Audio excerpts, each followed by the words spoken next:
Hmm. God damn, Jimmy. This some serious gourmet shit. Me and Vincent would have been satisfied with some freeze-dried Taster's Choice, right? And these springs this serious gourmet shit on. What flavor is this?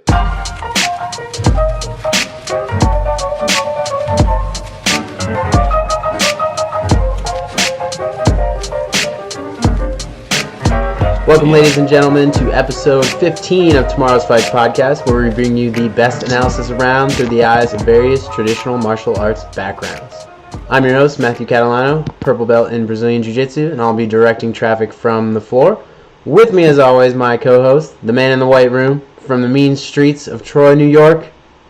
His experience lies in kickboxing and Taekwondo. Welcome to the program, Matt Smith.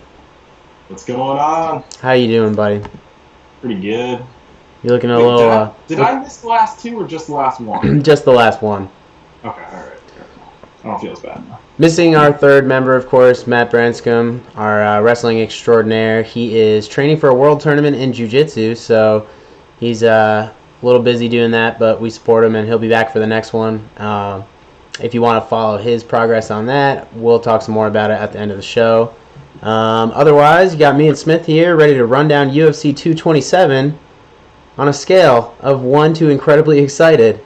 How do you feel about this card? You know me, I don't really get excited about cards too much, but I don't know, man. It's probably a 5 out of 10, you know? Well, I mean, okay, to be fair, you did say that you didn't think it was that bad. It was just a lot of, repeats, right? Yeah, but then when I started actually analyzing the card more, I was just not really too excited about it. Honestly, the only fight that I kind of want to see is the Swanson fight. Mm-hmm. The rest of them, to me, whatever. Yeah. That's how I feel about it. I don't know if there should be a pay-per-view card. Let's put it that way. Yeah, I'll be honest. I think this card is not good. And the weird part is you get 2 title fights. That's the strange part. You can't put 2 title fights on Fox, but really? Can you not? I think they could with this. In the repeat fights, so it's not like it's something fresh. You know what I'm saying? So yeah, and you know how I feel about rematches. Like, if the guy gets finished in the first fight, I don't want to see it. I still think Cody and TJ is a really fun fight, so that's whatever. Uh-huh. I'm fine with it, but it doesn't do anything for me. And you know what really hurt this card though is losing Alexander Gustafsson as well. Yeah. Lost him. We lost Derek Brunson, Antonio Carlos Jr. I mean, if you go to the main card, the pay-per-view that you're going to pay $65 for, you can't click on 2 of the fighters' names in Wikipedia. That's all I'm saying. Okay. Yeah. That's literally how we're judging cards now, right? No, I mean... But it shows you that they're putting people in these spots that don't have a background or haven't amassed a reputation. That we have too many fighters and just too many events going on. Fact, yeah. Here's the thing that's weird, though. I don't think the UFC cares that we feel this way because we're hardcore fans. We're going to watch every show. They're not. Mm-hmm. They don't have to cater to us. They put the hardcore fans in a category over here, and as a business case, they say, you know what? We're just going to generate as much content as we can. We don't have to breed stars anymore. We're just going to put shit out there, and it's becoming a boxing model. Like, casual fans will buy a pay-per-view if the top fight is interesting, right? Mm-hmm. I mean, how many times have you been watching a pay-per-view with people that don't know the sport very well? Nobody pays attention until the main event or something like that. You know? That is true. So, it's unfortunate for us or people like us or probably anyone listening to this show, because if you're listening to this show, you're probably a hardcore fan. But the company does not need to cater towards you because they're going to get your interest almost no matter what. And I consider myself, I used to be more of a hardcore fan. Even though we're doing this podcast and stuff, I watch all the UFC fights, you know what I mean? But I'm not familiar with a lot of the fighters that are on a lot of these cards now, especially in the undercards. Right, the sheer magnitude of them. It's just there's so many, and it's then I have to look back and be like, did I see this guy? Like, I don't even remember fights now because there's just so many of them going on. So many fighters. It's like it's overwhelming. Everything blurs together. Yeah, pretty much. Well, I mean, back in the day, think about it. It used to be like there was one pay-per-view every month or every 2 months, and that was it. And you knew everybody. It was like, Nate Marquardt would headline the prelims, and like everything was stacked because they only had X amount of shows and X amount of fighters. And there was a time where I could name every fighter on the roster. There's no fucking way I can do that now. I mean, they were saying I was watching the Contender Series the other night. They said there was over 100 fighters in the lightweight division, which at this point is ubiquitous for the deepest division in the UFC, right? Especially after the WC merger, and that's just a weight that many people fall into. But there's 100 fighters in one division. Only one guy can be the champion. Only 10 guys can be in the top 10. Like, holy shit. Anyways, all right, let's get right into it. So, our first segment, normally for the prelims, what we like to do is we'll pick a pink slip fighter, which is someone that we think is going to be cut with a loss or in danger of being cut. We'll pick a breakout fighter on the prelims, somebody that we think is going to do something big with a win, and then we'll pick a most intriguing fight.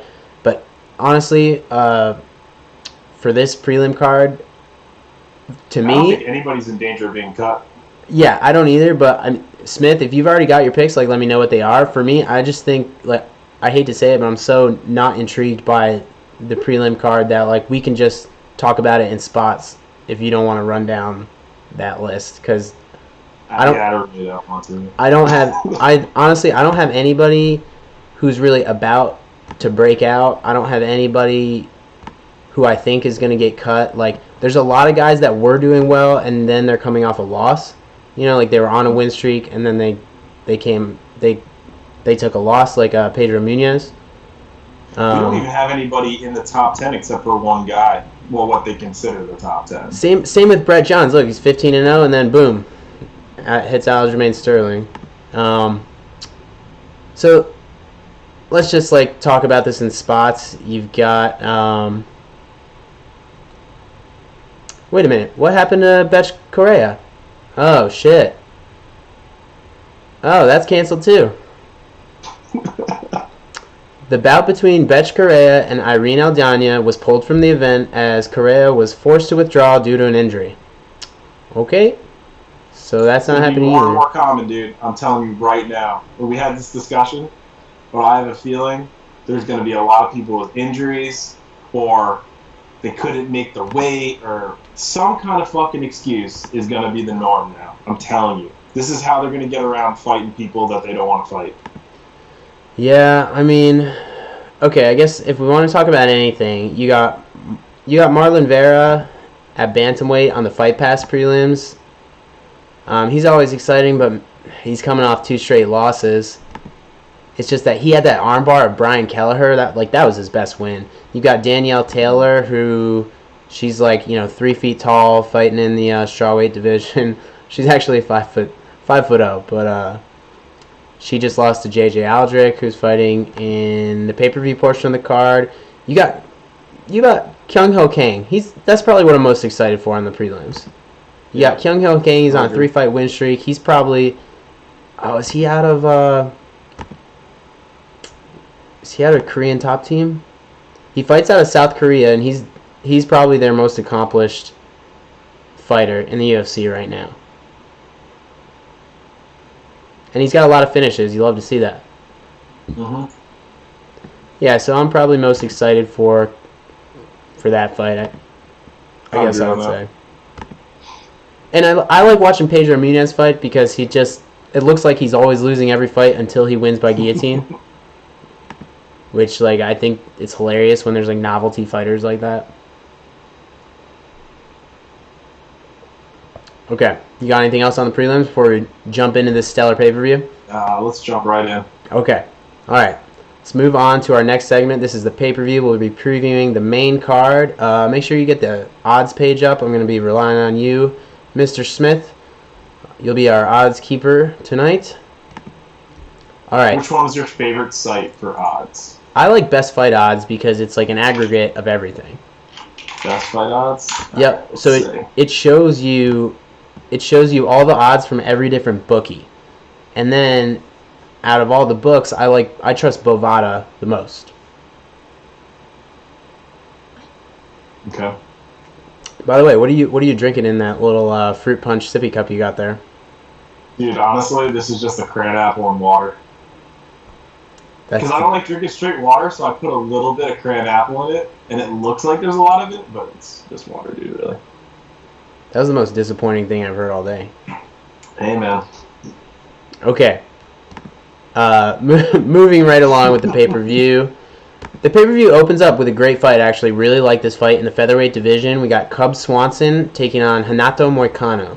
So Cub Swanson comes in at... Wait, you're saying that's the opening fight? Yeah. I'm showing it's third. Oh, really? Yeah. What are you looking at? UFC's website. They're having Santos and Holland. Really? I am just looking at Wikipedia, so this totally could be wrong. I think they changed a lot of shit, dude. Yeah. All right. Well, let's just go with Wikipedia right now. Possibly opening up, maybe it won't. But featherweight's Cub Swanson versus Renato Moicano. Now, Cub Swanson obviously coming off those 2 losses to Frankie Edgar and Brian Ortega. He comes in at 25-9, taking on Renato Moicano. They both have a common loss to Brian Ortega. Renato Moicano comes in at 12-1-1, having most recently defeated Kelvin Kattar at UFC 223. So, you want to start here? I honestly think this is going to be the best fight on the card. Cub Swanson, dude, if you just look, like, yeah, he's coming off 2 losses, but it is to just, like, the most talented guys in the division, really. Edgar and Ortega. So I'm not even too worried about that. Honestly, dude, both fighters good at Jiu-Jitsu. This is going to be a good fight, man. Yeah, I am going to edge out and say Cub Swanson. I'm a big fan of his. So I think that's who I'm going to pick in this one. Dude, I'm such a huge fan of Cub Swanson, like, especially since the WC days, where he was tearing it up in there. Mm-hmm. This is just, like, not a good fight for him, though. It sucks because I want to see Cub do well. I mean, he's so talented, man. Like, he's an almost there fighter. You know what I mean? He's always almost there. Like, perennial contender, but never to the next level. Like, never quite top 3, but always top 5. Mm-hmm. Or he'll go on these, like, long win streaks, but then he'll have these mini, like, losing streaks. He's got a strange career, but, I mean, an ultimately very successful career. He's been one of the top featherweights for, what, a decade? Mm-hmm. You know, so you got Cub Swanson. What's he best at? Probably his boxing game and then his judo attack. Boy, his boxing game is so sharp, and he trains with, like, top shelf boxers. Like, gets in the ring with, like, real boxers. Problem with Cub is he's not much of a kicker, and he'll kind of let the fight come to him on the feet sometimes, like just not throwing enough. Even in that Artem Lobov fight, he's just a little too passive. And the thing with Moicano is, I mean, look at the way Moicano beat Jeremy Stevens and Kelvin Kattar. Just leg kicks from the outside, like working his kicking game. Like, that's going to be a problem for Cub Swanson. If Cub does want to catch one of those kicks and take it down, I would give the jiu-jitsu edge to Moicano just a little bit. Cub is a black belt as well, but not quite as tight of a game as Moicano does. You saw them both get submitted by Brian Ortega. That just goes to show you how incredibly skilled Ortega is. That's no knock on either of them. So, I don't know. Cub is just not aggressive enough anymore for me to have faith in him racking up the points to win rounds against Moicano, who's very active and fights a smart game plan from the outside. You know? I can see that. It really comes down to, dude, I just really like him as a fighter. So yeah, I do too. I'm actually picking him. I mean, it's going to be a bummer if this is like, I could totally see this fight being like a 29-28 Moicano decision where Cub just like comes on late and then just runs out of time, and you're like, why didn't you do that in the beginning? You know? Mm-hmm. I don't know. He just like... But the dude is a G, man. 9 fight of the nights, 2 knockouts of the night. Dude, he's a fucking badass. And when you put him in there with guys that he should beat, he fucking kills them. And when you put him in there with guys that he should lose to, he generally loses. Like, there's nothing wrong with that. That's the ebbs and flows of a prize fighter. You know? But that's why I think this is like, I think they're almost on the same caliber with each other, these two guys. Yeah, no, I totally agree. You know what I like, mean? it's a toss-up, but the odds makers don't think it is. Read the odds. Yeah, let's see. You said best fight odds, right? Mm-hmm. Oh, jeez. Wow. Right? You didn't think it was that wide, right? I actually might put some money down on this. Right? All right, so what are the odds per Bovada? Bravada, minus 375, Cub Swanson plus 285. Minus 375 for Moicano. Like, what? Yeah, that actually is pretty surprising. That's insane. What does Cub come back at? Plus what? 285. Yeah, okay. Yeah, Cub Swanson at plus 300. Like, what the fuck? I mean, it shouldn't be that wide. Like, No. I get it. He's coming off 2 losses, and Moicano is kind of like tailor-made to beat him with his game plan, but minus 375 is insane. Yeah, that is a little crazy. Yeah, that's not right. Okay, so you're taking Cub Swanson. I am regrettably taking, well, not regrettably, begrudgingly taking Moicano to win what I hope is a fun decision, at least a good fight. I just want it to be a good fight at this point. Okay, moving right along, and again, I'm going by Wikipedia's fight sequence, so this could be off, but Poliana Viana versus JJ Aldrich at women's strawweight.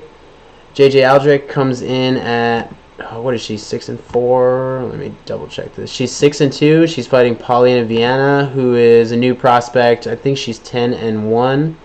Yep. She's a Brazilian, good jiu-jitsu fighter. I'll start off on this one, I guess, since you started last time. All right, so JJ Aldrich is a average to above average kickboxer. When she wins, she puts on a lot of pressure. She racks up points with her kicks, with her punches, with her outside game. She wins rounds. When she loses, she can't defend the takedown, and she gets schooled on the ground. Paulina Viana, on the other hand, she's only has one other fight in the UFC. Finished the girl in one round with a rear naked choke. She's a jiu-jitsu fighter primarily. That's her thing. She fights out of Brazil. That's her game and her strength. She's that type of fighter that has blown through the regional circuit by getting fights to the ground in the first round and finishing girls first or second round with submissions. The regional talent she's been fighting has been pretty low, but she came in the UFC, did the same thing, so it's hard to judge where her game's at. It's also, I mean, I don't really know why this is on the pay-per-view, to be honest. Maybe because they're trying to build up Viana in a win. Is this at... Oh, it's at strawweight, so... Strawweight is not as in need of stars as flyweight, but... Yeah, I'm not sure. I'm just not sure what the logic there is putting this on the pay-per-view. Anyways, I'm taking Viana here. I think she is going to get Aldrich down. Aldrich is not a good defensive wrestler, and that's where she's always had problems, is defending scrambles, defending her back in scrambles, and that's where Viana thrives. She's a quick, aggressive submission threat in the first round. The only thing about Viana is the only time she has lost was when she went to decision. So there's questions there. If she gets outlasted, does she have the gas tank to implement her game plan? So that might be a problem, going forward, but I don't think it's going to be a problem here against Aldrich. I like Viana to get a first-round submission and make it look easy. Yeah, I agree. I don't know why this is on the main card, but I'm going to have to go with Viana also. She just got more fights under her belt, and honestly, if this does go to the ground, Aldrich's not going to be able to do much. Yeah. Yep. So. I feel the same way.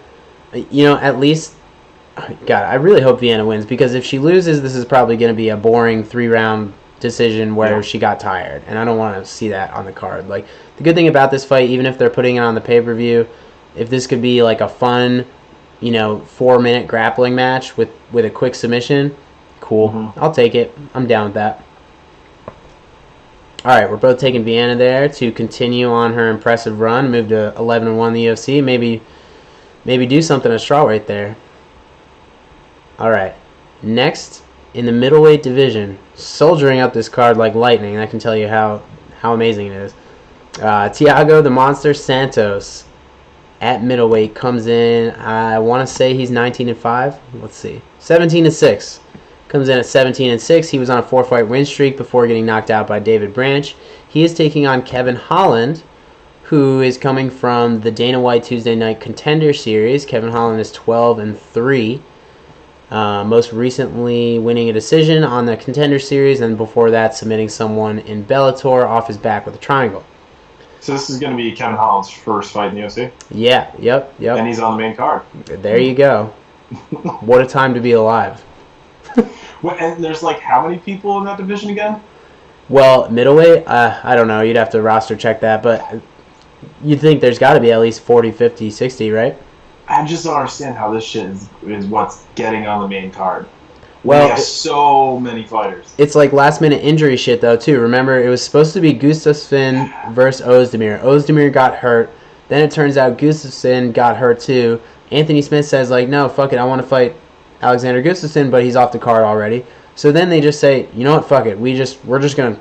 Thiago Santos says he's ready. Grab him. Throw him in there. Get him an opponent. I'm sure they called 12 other people before they got to Kevin Holland. Yeah. But here we are. Honestly, I'm going to have to give this fight to Santos. I just don't know enough about Kevin Holland. Santos has been in the UFC. He's got, a decent fucking record in the UFC too. So, honestly, I'm just going to have to give it to him based on the mere fact that I have more of a paper trail of a fighting record compared to Kevin Holland. Yeah, I mean, I watched... Look, here's the thing. Thiago Santos is going to win. He's going to win by any way he wants. He's better literally everywhere than Kevin Holland. Kevin Holland is taking this fight on, 2 weeks' notice? Even if Thiago Santos is taking it on 2 weeks' notice, too. I mean, you're talking... The caliber of athlete or fighter here, the difference is just... I mean... Yeah, you can't build that type of experience that Thiago Santos has. I would say Thiago Santos is better literally everywhere except maybe like scrambles off his back and opportunistic grappling like that. But guess what? That's not like a tricky offensive guard or a opportunistic scramble game. That doesn't beat Thiago Santos at all. That's not what you need to beat him. You need to hurt him and put him away with your hands. That's not happening from Kevin Holland. Branch did it in round 1. What? Branch knocked him out round 1. Yeah, that's exactly what Dave Branch did. Like, look at all his losses in the UFC. Like, it's all... I mean, he's only lost to, like, good guys, but Dave Branch knocked him out. Now, Eric Spicely did... knockout. Eric Spicely got him in a rear naked choke, but that shit was, like, a huge surprise. Everybody else he's been knocked out by, but yeah, he's just been blazing dudes down though, God, he's been in the UFC since 2013, and he's had 1, 2, 3, 4, 5, 6, 7, 8, 9, 10, 11, 12, 13, 14 fights. It's wild. That's pretty good, actually, isn't it? And he's absolutely massive for that division. He's another guy like Anthony Smith who's just huge. Like, he could go up to light heavyweight and he would fit right in. He's got that absolutely massive frame. So taking Thiago Santos to win and win any way he wants to. Kevin Holland's not ready. Good for him that he has this opportunity, I guess. He's taking the fight, so he thinks he can win. Good for him. Again, here's another fight that I don't know what it's doing on the pay-per-view.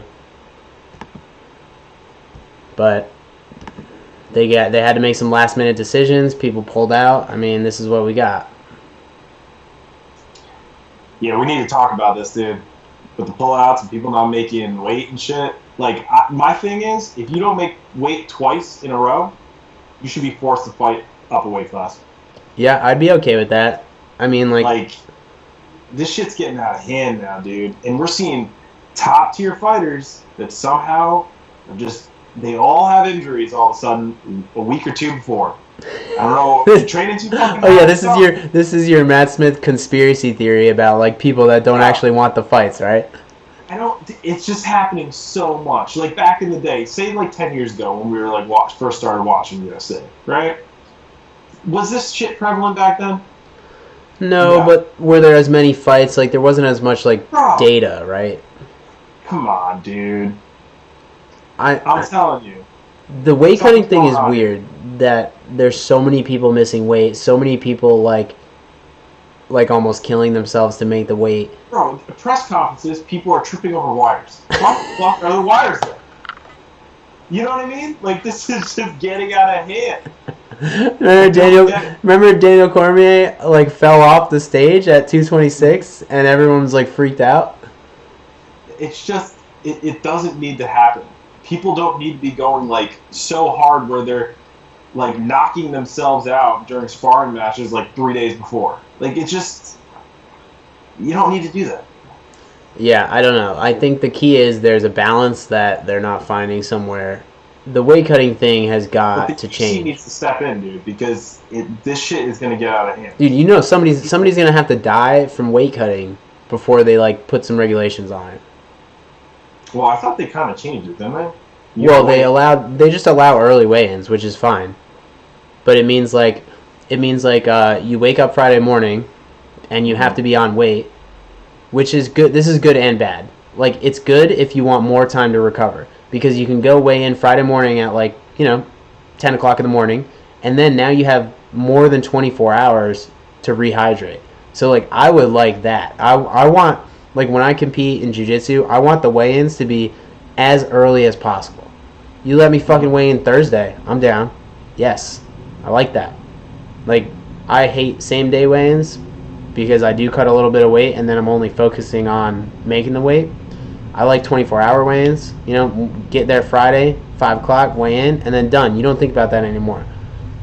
So the earlier the weigh-ins, the better, in my opinion. And that's what a lot of these guys think, too. They're like, hey, I get more time to recover? Fuck yeah. But for these dudes that don't time it right, or you know what? People clearly that like don't belong at that weight class. Yeah. And they're trying to force it. Yeah, no, I agree with that. But there's also people who are used to like finishing the majority of their cut on a Friday, like doing it on a Friday, and then like finishing the cut at night and then weighing in at night. Now what they're saying is that hurts people who have a tough cut because they have to like sleep with the weight cut. You know what I mean? They have to like finish their cut Thursday night basically, sleep completely dehydrated, and then weigh in, be on weight Friday morning. So you've got guys like rushing Friday morning. But again, this is totally on the fighters that choose to cut this much weight, right? I mean, it's not. Yeah. I think the early weigh-ins are good. Like, if I was a fighter, I would want that shit. I would advocate for it.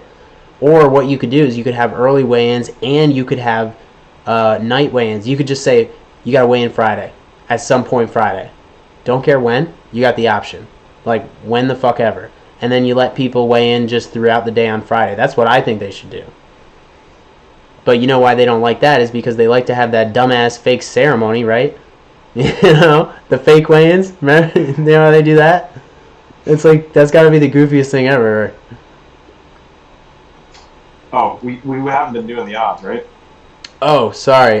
What are the odds on the Viana JJ Aldrich fight? Minus 225 for Viana, plus 175 Aldrich, and that sounds about right. I'm okay with that. We also have now. What about Santos Holland? This has got to be like very wide, right?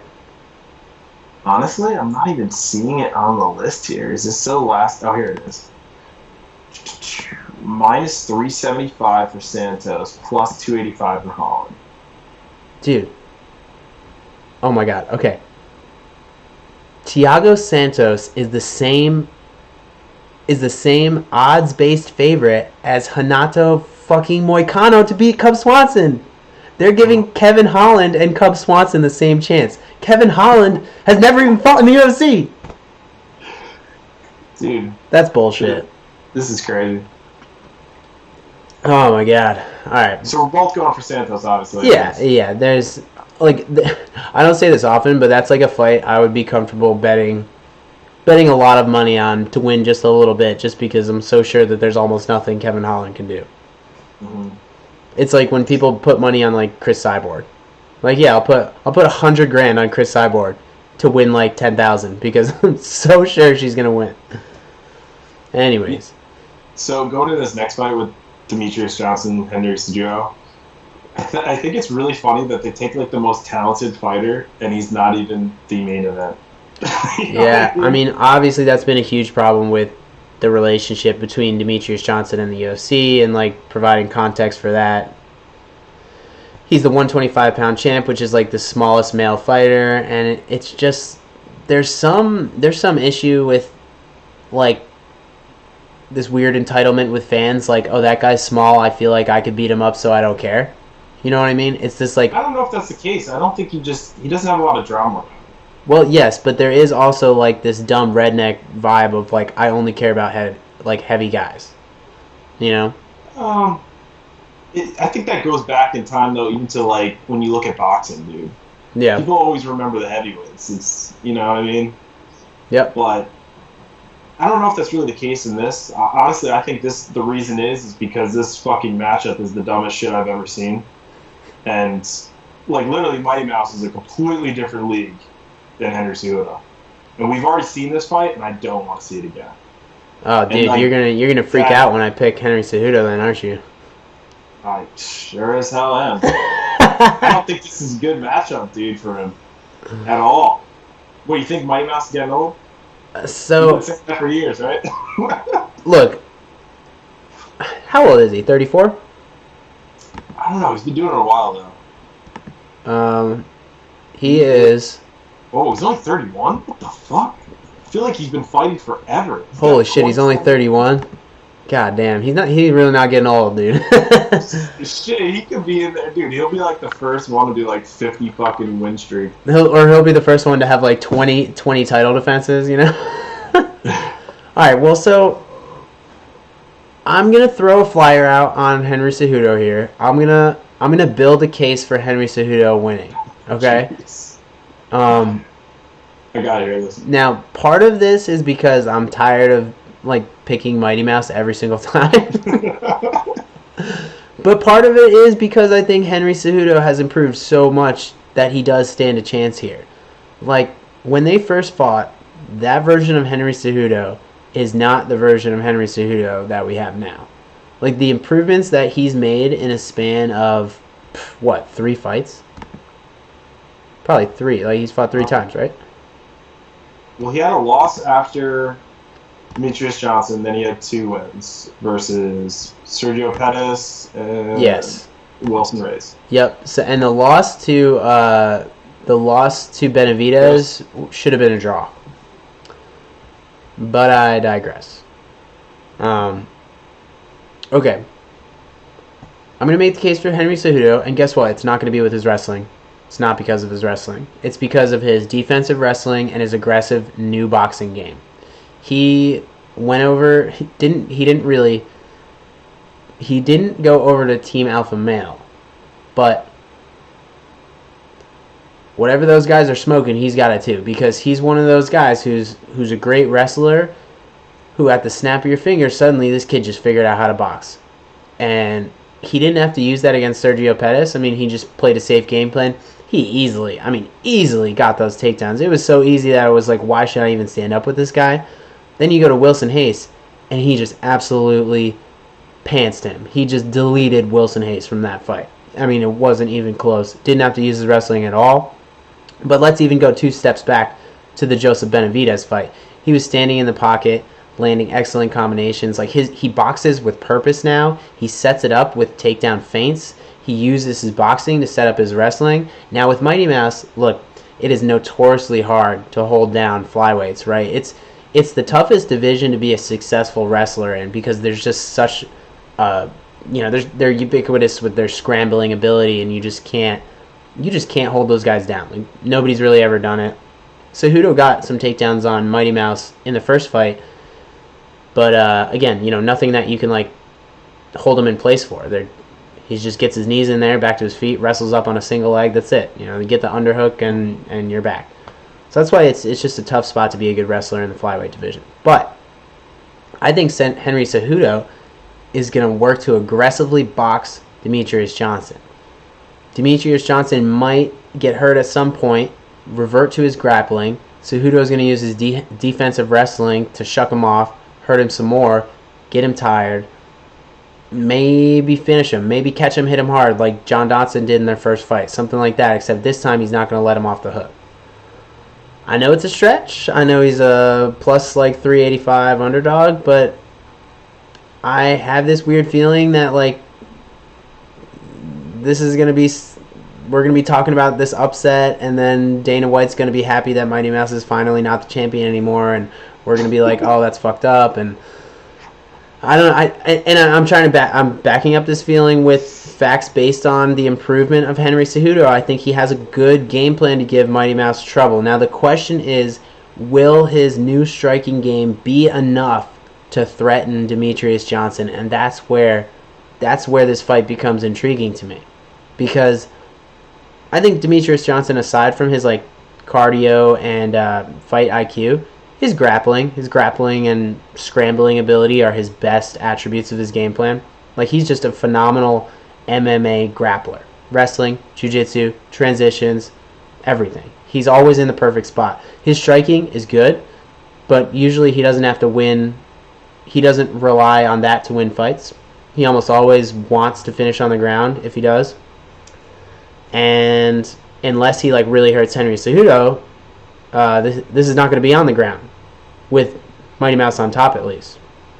So I think we're going to see a new Henry Cejudo, and I'm taking a flyer on him to pull it off. Fuck it. Yep. YOLO. Going for it. Henry Cejudo. TKO. 4th round. I just can't see that happening, man. I just can't see it. It's just like, I feel like Mighty Mouse, you know how they always talk about, like, the champions are generally such a higher tier, higher caliber than the rest of the fighters below them. That's how, like, in order to maintain being the champion, you just got to keep evolving, getting better, right, and learning it. So hard to stay the champion. Yes, but Mighty Mouse, dude, is like 2 tiers above the rest. You know what I'm saying, dude? Like, yeah. No, I totally agree. Probably eats some fucking Cheerios. You know what I mean? He gets to the ring, he spanks him, and goes fuck home with a big purse. That's it. Like, to him, this is just like, he wakes up, he can do this in his sleep, and it's not even a challenge. That's how I feel. Like, he doesn't even have to think about this stuff. And he gets better every time we see him. It really does seem like that. Like, it's funny how he talks about fighting, like, as his job. Like, you hear fighters say that, but with him, dude, I really believe that he wakes up and he, like puts on his backpack to go to gym, and he's like, I'm going to work today, and, like, my work is being the best fighter in the world, so, like, here I go. And, like, that he really feels like that. He feels like me and you if we, like, go into work, except he probably doesn't hate his job like we do. You don't even have the nerves, man. He just, like, he knows his talent, and he implements it very well in the ring. Yep. So I can't bet against that, dude. So, but did I at least color you intrigued? Bro, I still think back to that first fight, and I just can't get past that. But don't you think Cejudo has evolved a little bit since then? Yeah, but dude, Mighty Mouse is still on such another level. He just hasn't got to tier Infinity if plus 2. If the guy dethrones Mighty Mouse, I'd be very shocked. I don't think he's the man to do the job. I don't think we've seen that person in the division yet. Yeah, fair. I mean, I don't think if the person is not Henry Cejudo, I don't think we've seen. I don't think that person is in the UFC yet. Mm-hmm. And I'm not including bantamweights, because I know there's talk about the super fight between, like, TJ or whatever. So that's gonna be an interesting one. Well, you know what'll be interesting? If Mighty Mouse wins and TJ wins, I mean, shit, they gotta do it, right? Okay. Well, dude, it's all about moving, like, weight classes and, like, you know what I mean? With I just don't know how TJ makes 125, dude. He looks shredded at 135. Yeah. Okay, what are the odds on this? This one, let's see. Bravado. Woo! Mighty Mouse, minus 500. Oh. Cejudo, plus 350. Biggest favorite on the card? Oh, yeah. Yep.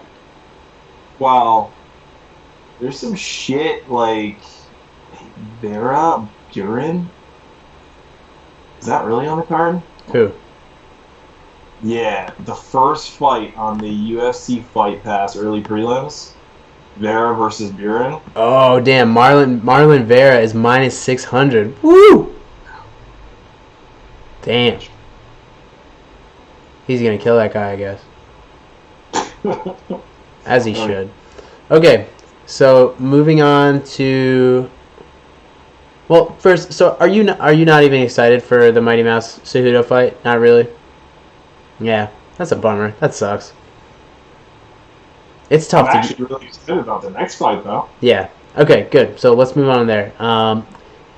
For the Bantamweight title, in the main event of UFC 227, we have TJ Dillashaw, the champion, taking on Cody Garbrandt in a rematch. Dillashaw comes into the fight at 15-3. He's on a 3-fight win streak. He had that controversial split decision loss to Dominic Cruz where he lost the belt. That was in 2016. Beat Rafael Sunsao, beat John Lineker, and then knocked out Cody Garbrandt. And, I mean, that was such a fun fight to watch that I'm not even mad that it's a rematch. Cody Garbrandt, on the other hand, was undefeated before facing TJ. He is 11-1. Obviously, his one loss was to TJ by knockout. That's his last fight. So both of these guys have not fought since their UFC 217 fight. And I believe Cody Garbrandt was out with like back or neck surgery for a while before that fight started. So there were some rumors about him not being fully healthy for the fight that he lost. I mean, just to throw a wrench into that piece of data, take it for what you will. But Do you want to hear my notes on this fight? yeah, why don't you start on this one? I'm So- very curious to see who you pick. So my notes are this. It's pretty simple. Take a quarter. Give Dillashaw heads, Garbrandt tails, and whatever it lands on, that's who the fucking champion's gonna be. Because honestly, it's a coin flip fight. The only reason I'm leaning towards Cody Garbrandt is because he's actually got more knockouts in his record, and I think this is gonna end in a knockout just like the first one. Mm-hmm. And so I'm gonna lean towards Cody because he's got a better track record on it. Yeah, I mean, That's literally how I'm picking this fight. do you think he was like, there's something that like held him back in the first fight? Like, Honestly, no, dude, that shit was like a brawl. That Yeah. was fucking awesome. I know that fight So- was wild. And Dude, I could watch this fight 3, 4, fucking 5 times, dude. I don't even care. Because every time it's going to be different, I bet you the outcome. yeah, I'm okay with this being a rematch just because, like, okay, they're 100% the two best guys in the division, right? Mhm. I mean, no, like Dominic Cruz is right under them, but you know they could fight each other a million times, and yeah, like you're saying, it might be like 60-40, 50-50, whatever. All right, so do you remember who you picked when this fight first happened at 217? Shit. I don't. Okay, I remember who I picked, and it was TJ Dillashaw. And, you know, the reason I picked TJ Dillashaw last time was because of his kicking game that Cody Garbrandt doesn't have. I mean, we can talk about, like, what these guys do well here, because they're really, like, fun fighters to watch. Dude, like, the funny thing about Cody Garbrandt, you know, his whole game is he's a slick boxer, right? And he wants to be in the pocket, and he's throwing aggressively like in the phone booth, which normally is a huge risk, right? Like you're saying, is a coin flip. And that's why fighters don't do that, especially in MMA. It's not like boxing because there's too much of a risk of the knockout. You also don't have big gloves to block block punches from happening. Like if you get hit, you're getting hurt. But Cody Garbrandt just flips that coin in there, dude. He's like, I'm going to be tighter, I'm going to hit harder. Fuck it. Like, he actually does that every time. And, you know, it doesn't always work, as we see, but when it does, it produces some highlight reel knockouts. He's also got some of the best, like, boxing footwork in the division. And and he's been doing that like his whole life. I think his father was like an amateur boxer, a professional boxer. So he's just been like boxing his whole life, and you can see it. The funniest thing about Cody Garbrandt, for a skilled boxer, he like doesn't jab ever. Doesn't throw a jab. Just doesn't do it. But I guess when all of your other punches are just as fast as a jab, you don't need one. And like that's his game, and it is also, he's banking on the fact that he hits harder and tighter in those like sequences than the guy he's fighting, his opponent. And normally he's right, you know. So like that's just such a wild way to fight for like anyone in the UFC, anyone in MMA. Like that's just like a violent, hectic, risky way to fight. But and based on the first fight, how crazy it was, that's why I'm leaning towards Garbrandt on this. And I do want to clear something up too for the people who are listening. I'm not saying that Dillashaw doesn't have a lot of knockouts in his record. He does. But like Garbrandt finishes fights early. Like he has a lot of round one finishes in knockouts, and honestly, I don't see this going past like fucking 2 rounds. So I don't know. I feel like they might start slower this time. Bro, you gonna take that chance? Like I think. You know what I mean? But like, don't you think they've gone back? They've gone back and like watched that fight, and they've been like, "Holy shit, we just went crazy from the start." Like this time, let's like tap the brakes and figure it out. What if Dillashaw goes in there and like, you know what, I'm gonna tap the brakes, right? But then Garbrandt just comes fucking like a bull out. Yeah.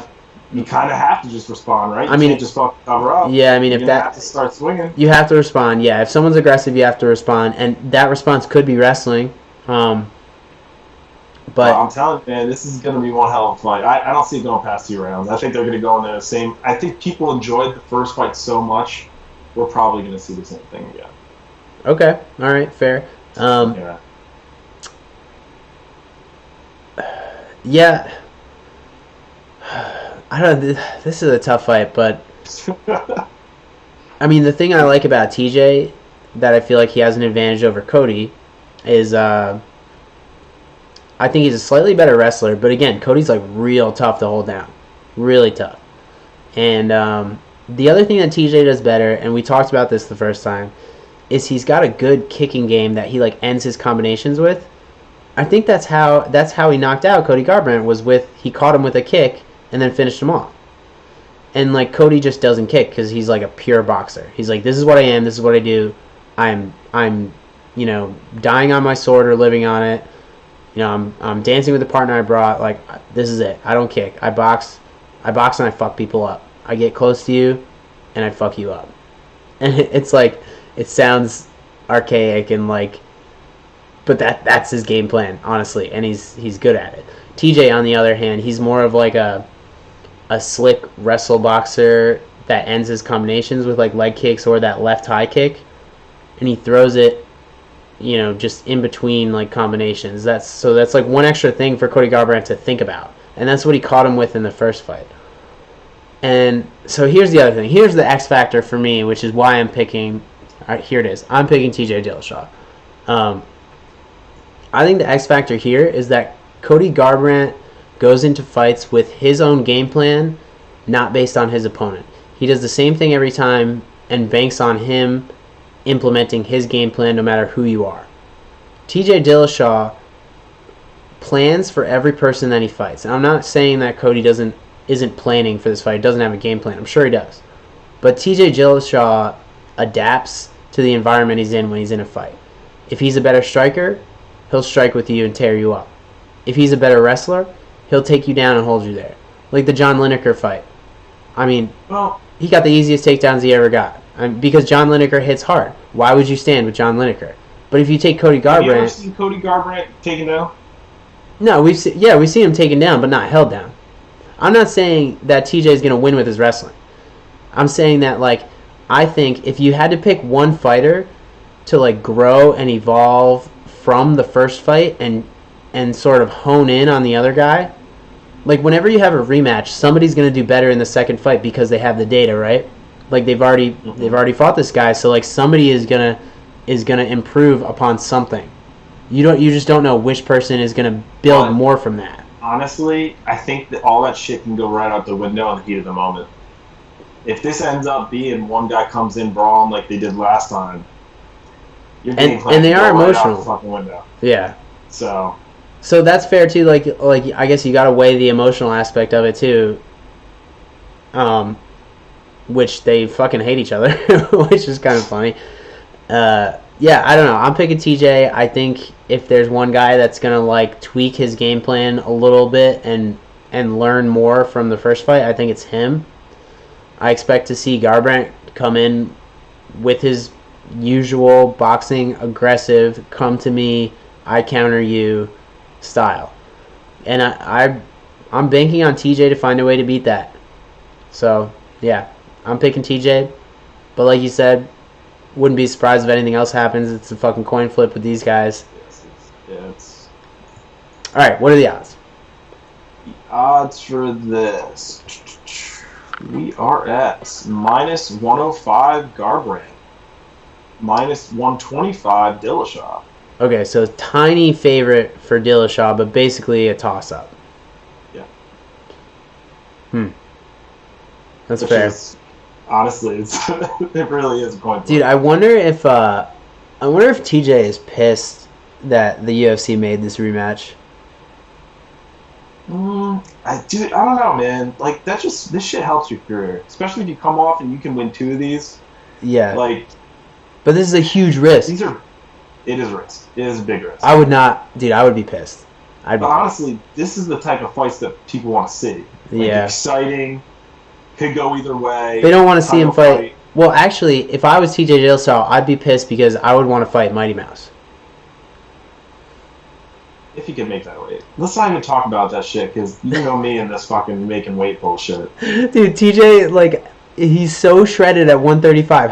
Where the fuck is the rest of the 10 pounds he's gonna lose? Why wouldn't Mighty Mouse just eat a fucking hamburger and go up? You know He doesn't want to do that. No, he's like, fuck it. I'm a 125er. You want to fight me? Come down. Like, he's already said that. Like, he's not. Oh, but he's so skilled, he could go up.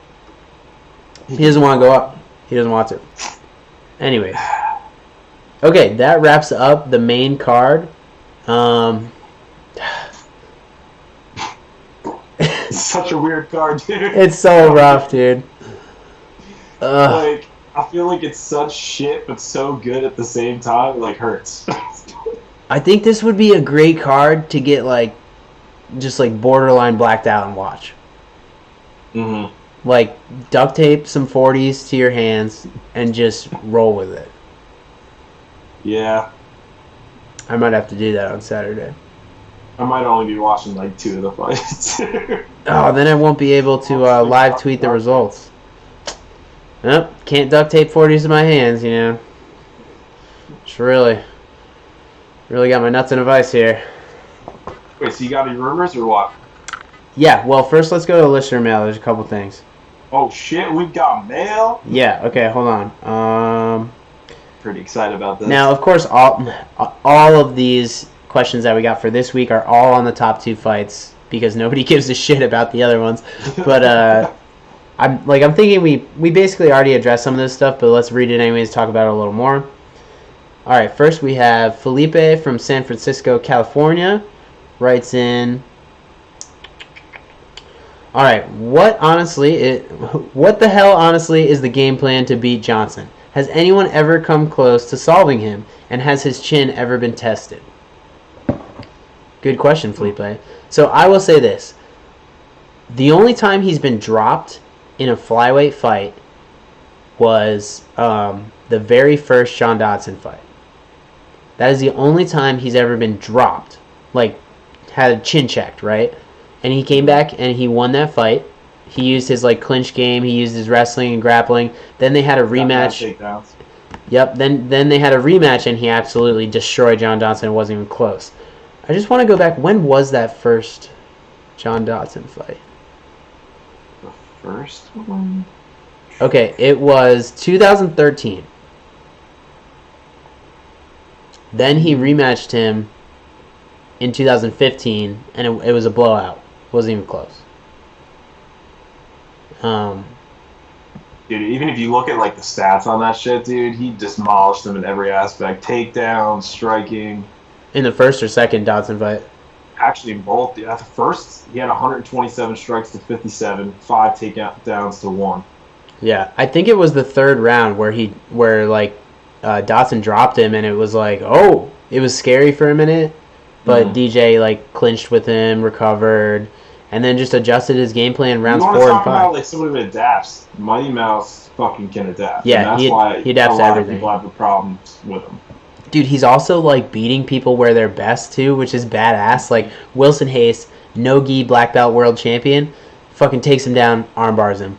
Just like, you know that he just wanted to do that because that guy's a jiu-jitsu champion. Like, Mighty Mouse could have like just finished him with strikes or whatever, but he's like, fuck that, I want to submit him. Like, there's some like aspect of badassery to that.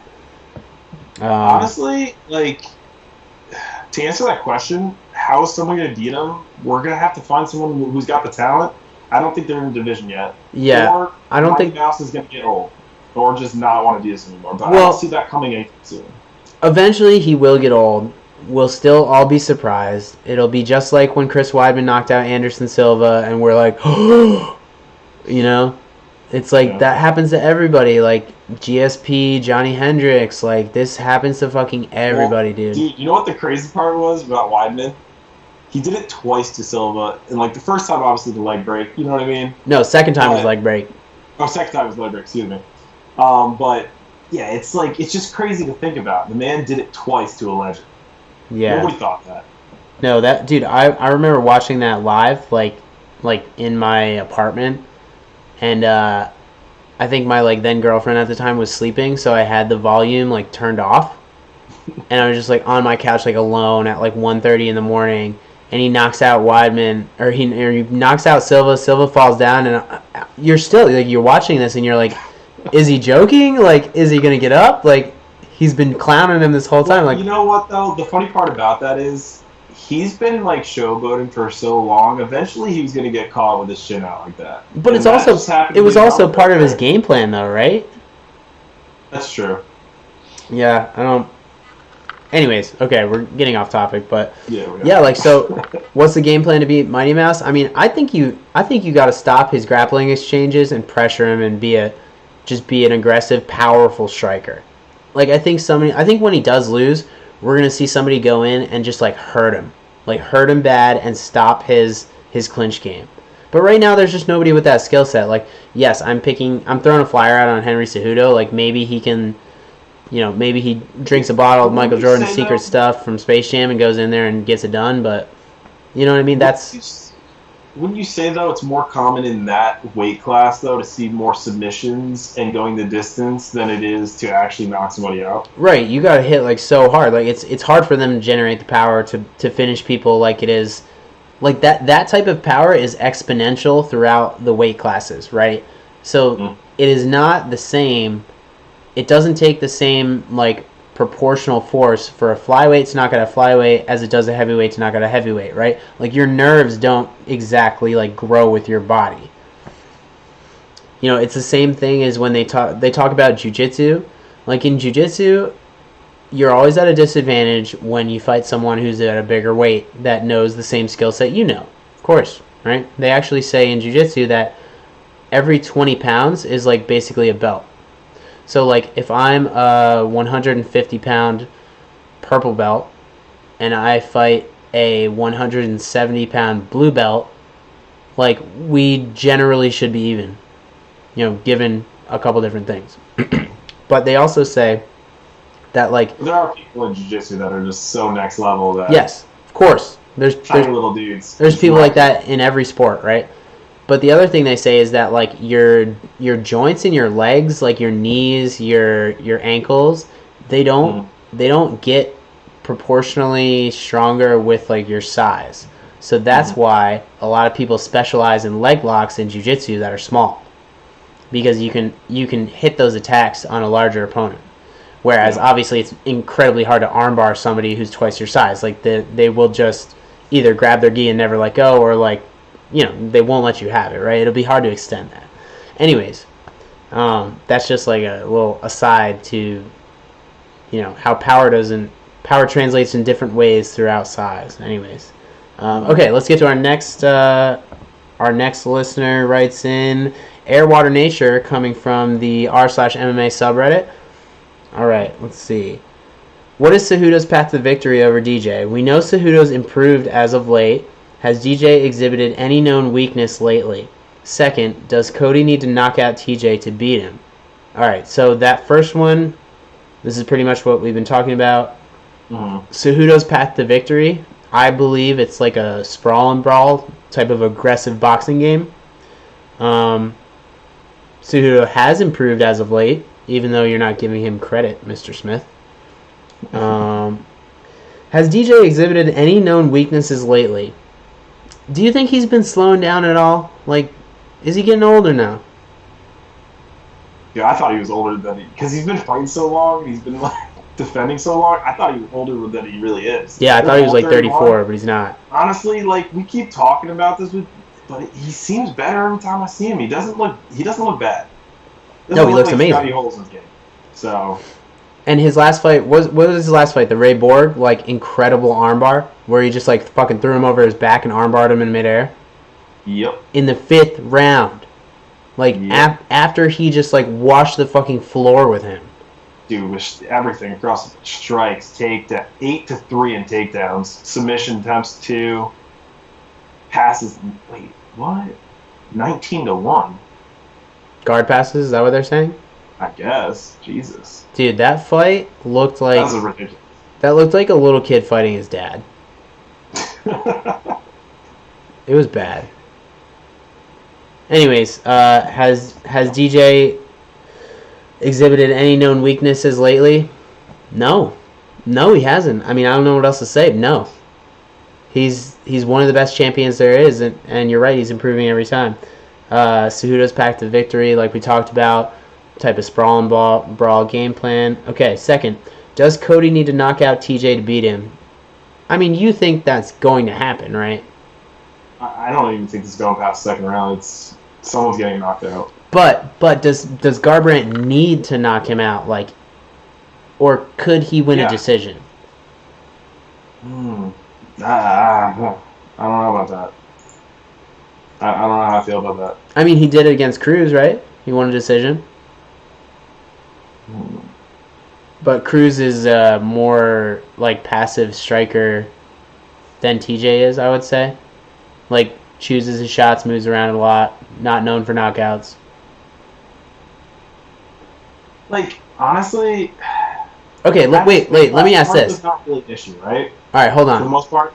Wait, what were you saying? What's your question? I'm saying, at this weight class, 125, 135, cardio is really not that big of an issue. No, usually everybody can go 5 hard rounds, yeah.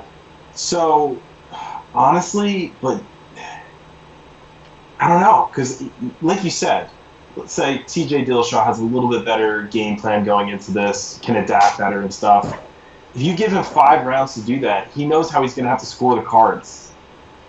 Garbrandt's just going to come in there, I think, guns blazing, and if he doesn't finish in the first 2 or 3 rounds, you know what I mean? Yeah, so like... I don't know what the game plan is for Let's say on the off chance that this goes to decision, gut feeling, who's winning? I think Dillashaw, though. Yeah. So, does Cody Garbrandt have to knock him out to win? I think so. I think he does, yeah. I do. Okay, that wraps up listener mail. Let's get some rumors quick. There's not a whole lot going on, but first one I want to talk about, dude, Max fucking Holloway. What is going on with him? It's crazy. No. So, like... How many fights has he pulled out? I don't know, but let's do like a quick recap here for any listeners who aren't familiar with Max Holloway's situation. For UFC, what was this? 223, 226, what did they pull out of?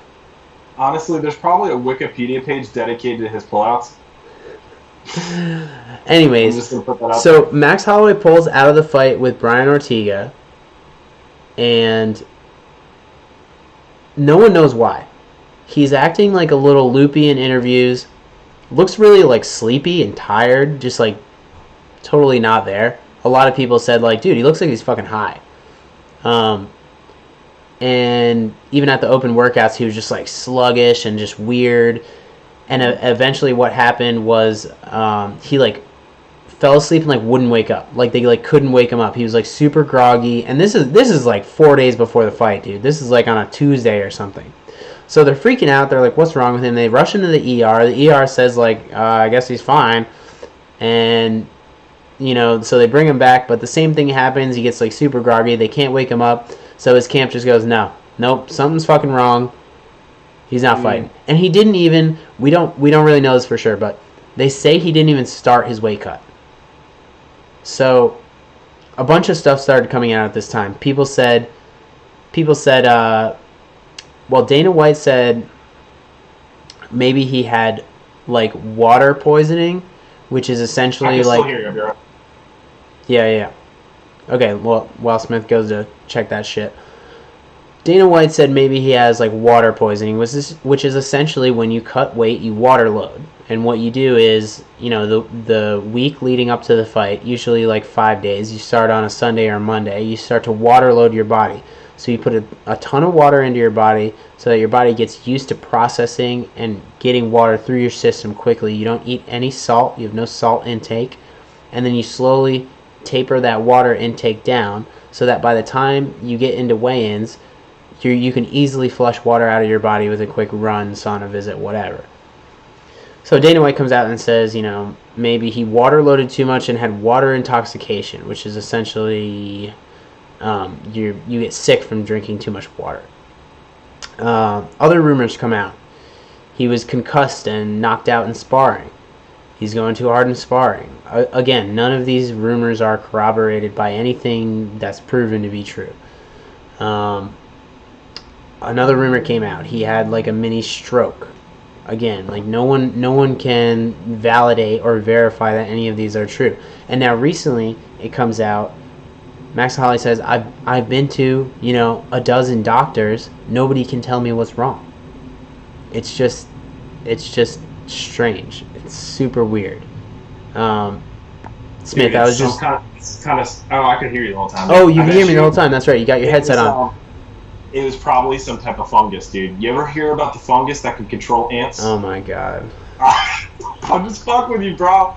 It doesn't matter, man.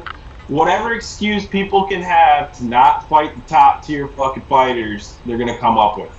All right? It's just Whether weird. He walks around, I don't know if he's putting on a show or not, but all I know is he was not ready to fight. Well, What clearly. his excuse was, maybe he's acting, or maybe he really does have a problem. I don't know, but he's not ready to fight. Yeah. And there's a lot of fighters like that are going on. It's not just Max Holloway. Well, who's the other guy? He's fucking like broke his leg a million times now. Fucking his knee. Tony Ferguson? Tony Ferguson. That's actually what I meant when you fucking brought up Max Holloway. Like, honestly, this shit is getting unreal, bro. And I don't know if people, like, what's going on, dude? Like, these are, like, freak accidents and, like, all this stuff. And we don't... Here's the best part. Do you really know at the end of the day if maybe he twisted, maybe he's got a little sprain? Do you know at the end of the day, though, really what the doctors... Are they going to release the actual information, or are you hearing it from his camp? You know what I'm saying? Yeah, you're hearing it from his camp. Of course. So, I don't know, man. It's just... I Yeah, feel it's like weird. people don't want to fight. They don't want to lose their top spots. Dude, going up against Ortega, I wouldn't take that fight. I mean, you gotta You know what I'm eventually take the fight. Bro, no you don't. Not in this day and age. Shit happens, man, and you get water poisoning. You drink too much before your weight cut. That makes sense, right? Come on, bro. It doesn't. I don't know. Shit's not adding up. It's And weird. The thing is, nobody knows, and, like, it's just, yeah, it's strange. Alright, next one. There is a rumor, okay, that, what's tomorrow, Friday, right? Yeah. Okay. There's a rumor that tomorrow we will find out Conor McGregor is returning to challenge Khabib Nurmagomedov for the lightweight title. Yeah. Now, this rumor is corroborated by a possible leak from McGregor's attorney, who took a screenshot of a flight to Las Vegas that McGregor has booked for the date of UFC 229, with a comment under the picture that said it's on. I believe this tweet has been deleted since then, or perhaps it was Instagram. I don't know. Do you think that Conor McGregor is going to return? Do you think he's going to fight Khabib right off the rip when he returns? And do you think it's going to be as soon as UFC 229, which is scheduled for... I'll find out while you answer. It's probably not going to be that soon. I actually think it goes to McGregor's... It helps McGregor if he does Khabib right off the bat. And I'll tell you why. With this whole shit of fighters avoiding each other, like, honestly, maybe they have fucking medical conditions, or maybe they don't. I don't know. You know what I mean? I'm not putting... These guys are top-notch. I'm not saying that they're fucking not playing games or they don't have issues. I really don't know. You know, I just want to put that out there first off. But I think this helps McGregor in the sense that if he fights Khabib right off the bat and loses, he could say, I had a lot of time off, and then they could set up another fight. But either way, I think Conor at this point in his life doesn't even care about the belt or anything like that. I think he cares more about the money involved. And if he can set this up for 2 fights, whether he wins and then has to defend it, or he loses and they give him another shot and he can run through somebody else before getting another shot, that's a lot of money along the way. Yeah, so I think fair. This is cool, dude. No, I agree. I don't think he really cares about the belt anymore because he had the lightweight and featherweight belt, so he did his little first... So hold 2 at the same time, right? Yeah, he was the first guy to do that, so he's like, fuck it, check that off my list. But I will say if he gets the chance to fight for the 170 belt, he will take that to try and be the first guy to hold 3 belts, you know? I could see that, but man, his cardio is shit. Like in boxing, it was shit. Like he did a good job, but like he's just his cardio is shit. And the more weight you put on him, the worse he looks. Yeah, because so you're not forcing him to like get down to that shape. Yeah, he's not a 170 pounder. I mean, he weighs in at 168, Bro, like soaking fucking wet. If you imagine GSP, that would be the easiest matchup in GSP's life. And I'm not saying, McGregor's fucking top-notch, dude. You know what I'm saying? Yeah. He is top-notch. I mean, but you're talking about a 145er that came to 155. Like, I mean, McGregor's a true 155er. He's a lightweight. And then you're talking about GSP, who is coming down from 185. It's like, there's just a big difference there. A big size frame difference. Like, GSP was originally 170, but now GSP looks massive, dude. Doesn't he look like more jacked than he ever was? I don't know. I think he just got a bigger gut. You think so? I don't think he's that much bigger, dude. Bigger. He's not a 185. He doesn't have a frame for it. But anyways, that's pretty much all we got for rumors. So let's wrap this up. Oh, wait. What was that? You think about McGregor fighting Nurmagomedov or whatever his name is. Khabib. Dude, rough fight for Conor, man. I mean, what do you say? Like, Khabib's a tough wrestler, one of the best guys to do it. Like, that is just such You know what my biggest concern is, hard fight for him. It's not even about, like, obviously Khabib's going to control him with the wrestling, right? At some point, you'd expect it, right? Yes. But actually my biggest concern comes back to fucking Conor's cardio. Trying to get out of this, like, Khabib's hold is gotta use a lot of energy. Right, and incredibly draining. And to have the energy to get out of it, dude. Right, You yeah. know what I'm saying? Oh, yeah. I'll totally admit, I'm a huge Conor McGregor fan, and, like, that fight, like, totally worries me, and I would never advise him... I would never advise him to take that as your first fight back. Remember, he hasn't fought since 2016. Like, I don't give a shit. It's about the money. You know how much money he gets for that fight? I know it's about the money, but, like, if you want to actually win or you care about your legacy, I would say don't take that fight first. Well, he's already got the legacy, though. That's the thing. Yeah. Like, people are usually chasing the legacy. He's already got it. Yeah. I just don't want to... I don't want to see that Khabib fight next. I want to see Conor come back, fight somebody, like in the top 5 but not a champion, and then fight Khabib. Like, maybe Conor comes back and fights like fucking the winner of... But don't you think that's more... That's a huge risk to Conor. Say he does have ring rust and comes back and he does lose to somebody that's top 5 but not a champion. I would like to see him come back and fight like the winner of like Anthony Pettis Quinta, and then if he wins that fight Khabib.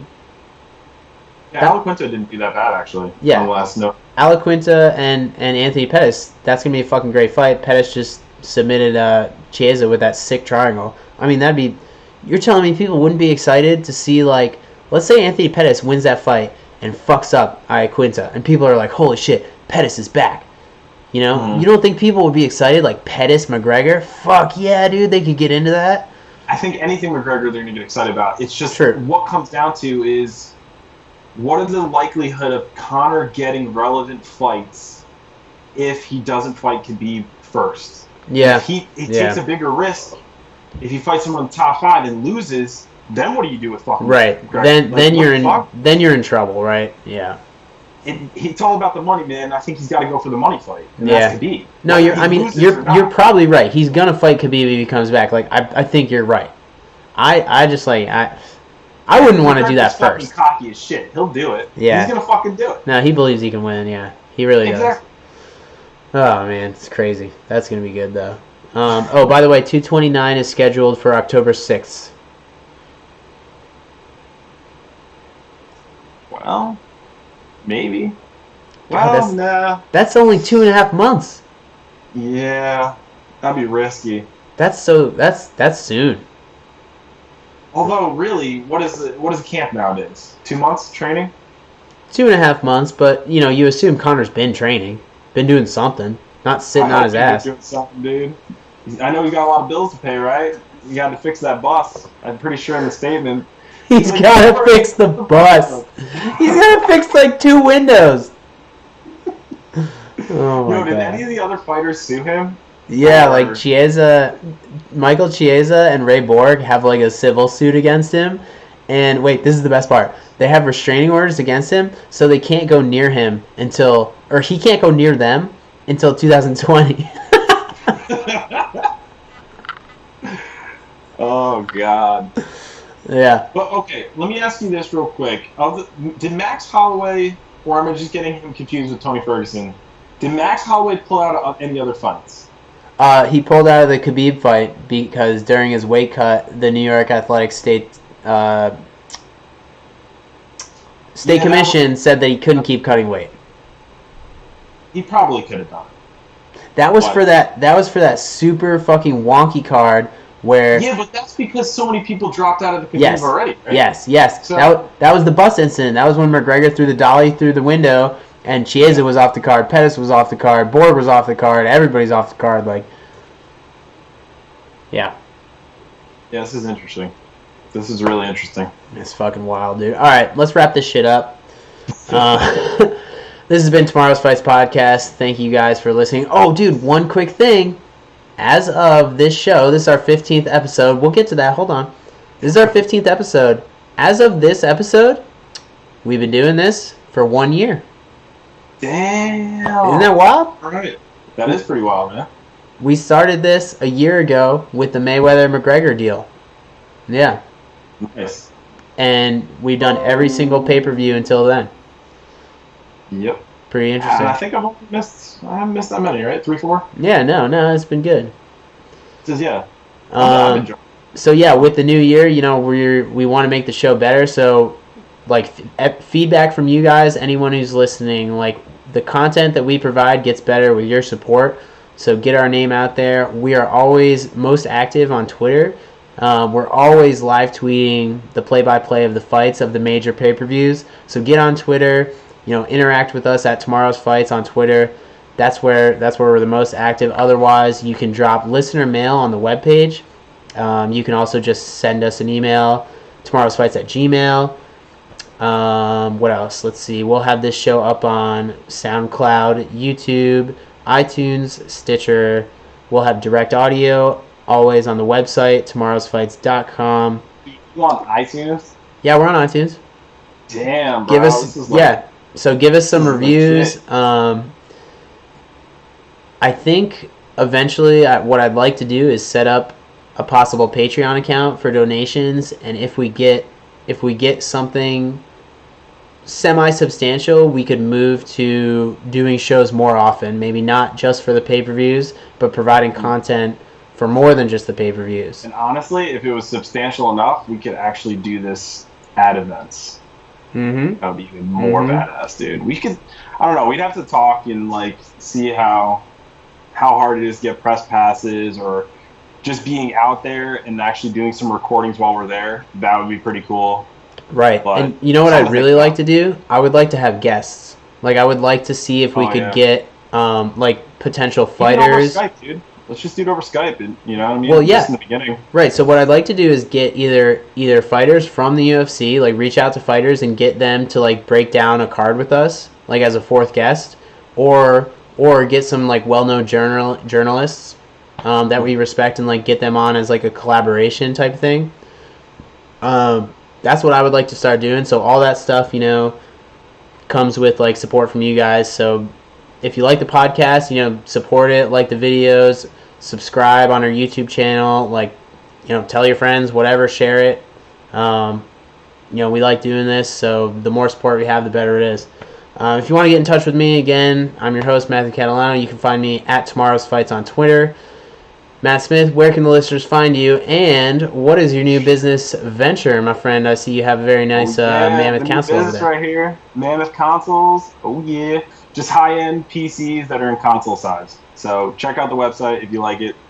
Definitely buy. They're all high-quality parts. I personally build them and send them out to you. Where can people reach me? That's a good question, dude. I guess on that website, because I'm not doing the Twitch stuff no more. Okay. So you need to get on Twitter, man. I'm telling you, it's fun. Dude, I'm like, here's the thing, man. I'm like kind of against social media. Yeah, no, I feel you. I and don't like, have any accounts except for Facebook because so many people are on Messenger. Yes. That I have to. Right, I agree. Other than yeah. that, I don't have any accounts. No, I totally agree, and I'm not an advocate of social media either.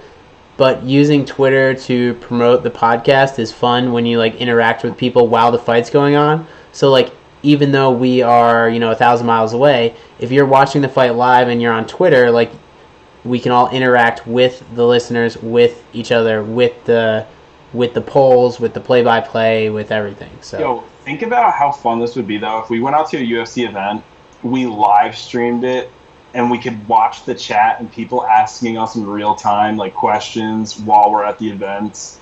That would be pretty cool. That would be the dream right there if we could get to that level. Yeah. Honestly. Yeah. But so, anyways, yeah. Look for more. Look for more. Yeah. Share, like, subscribe, promote, help us out. If you have any questions or feedback, all of it's appreciated. Like we said, we try to give you the best analysis from the viewpoint of different martial arts. We're not just journalists or analysts who look at things and think about things. We actually do this. We practice it. We have the technical expertise, so that's what we believe in. We provide you a good product, and appreciate all the support.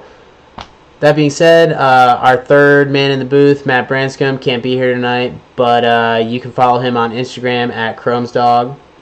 I believe that's what it is. He's training for Master Worlds, which is a jiu-jitsu tournament run by the IBJJF. It's one of the biggest world tournaments. So he's going to be in the purple belt division in the 30 to 40 age category, fighting at, I think he's fighting the lightweight division, which is... I just want to put something out there real quick for the listeners. Yeah. Branscombe, he's no fucking joke. I met this dude recently in real life at your house, man. This dude is no joke. Like, I believe this motherfucker could take on some really top contenders in jiu-jitsu and wrestling. Like, he's strong, he's sturdy for a guy his age. He probably fucks people up. Yeah, he fucks people up. Dude, you know what's funny? You know when DC, so also, obviously, Branscombe is, like, wrestler all throughout his life. He's our expert when it comes to, like, transition grappling and wrestling. But, obviously, he's got, like love for the wrestlers in MMA. Like, example, Daniel Cormier. Mm-hmm. Dude. He freaked out when he won. Yes! Yo, he freaked the fuck out. It was hilarious. Like, he looked like me when Fedor wins. Dude, I get that way with Connor. I had it with yeah, who else? What's her name? Ronda? Ronda and GSP. Those three fighters, I'll literally jump out of my seat screaming. Yeah. Dude, I only get that way with Fedor. When Fedor knocked out Frank Mir, I was like, yes! Like, jumped out. Dude, when DC fucking knocked out Stipe, like, Dude, this was the most excited I've ever seen Branscombe in my whole fucking life. I've never seen the dude exhibit more emotion in 2 or 3 years than in that 10 seconds, right?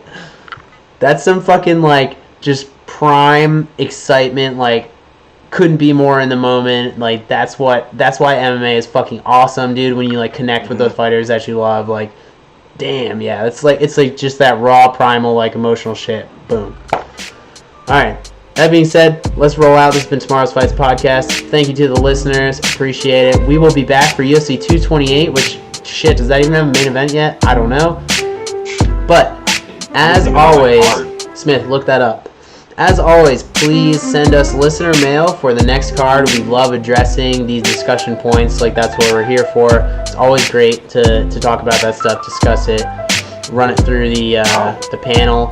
And, yeah, we like to hear from you guys, so send us more listener mail for that. Dude, Woodley Till? Oh, that's right. Darren Till, Tyron Woodley.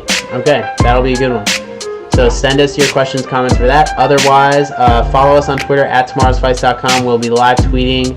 We'll be releasing polls for every fight. I'll be doing the play-by-play, so if you're, out on a date with your girl and she says you can't watch the fights but you can sneak a peek at your phone on Twitter, just follow me at tomorrowsfights.com and you'll get everything all set. Alright, that's it. This has been us. Thanks for listening. You got anything else, Smith? You good? I'm good. Appreciate Alright. everybody listening. Good. See you guys later. We'll see you for Tomorrow's Fights. Adios. I don't need you to tell me how fucking good my coffee is, okay? I'm the one who buys it. I know how good it is.